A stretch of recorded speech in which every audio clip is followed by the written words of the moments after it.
We have an image that we can throw up on the screen here for viewers at home to take a look at this flyer. Wow.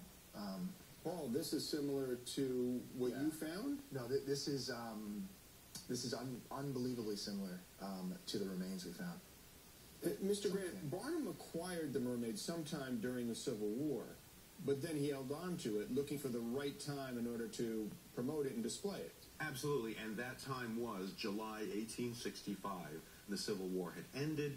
You know, the entire country was just ready to move on, and P.T. Barnum was ready to move on with the grand unveiling of his real mermaid. This was 20 years after the Fiji Mermaid, so in a way you could say that this was the first blockbuster sequel in American history, right? Oh, absolutely.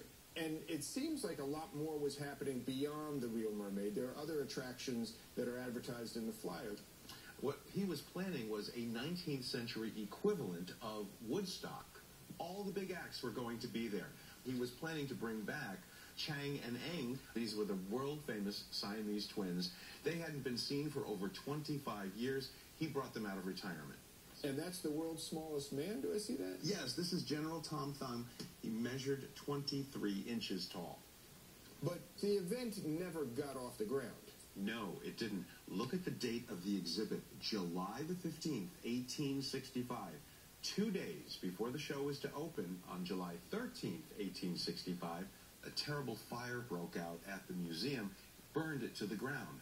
It was one of the worst fires in New York City history. So the show's over before it even starts, and the real mermaid is lost forever. That's what we thought. Well, what have you learned since?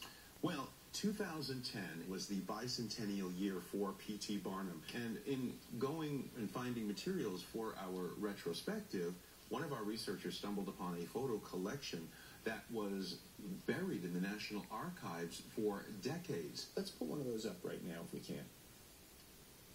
Oh my God. Now, to the best of our knowledge, these are the only known photographs of Barnum's real mermaid.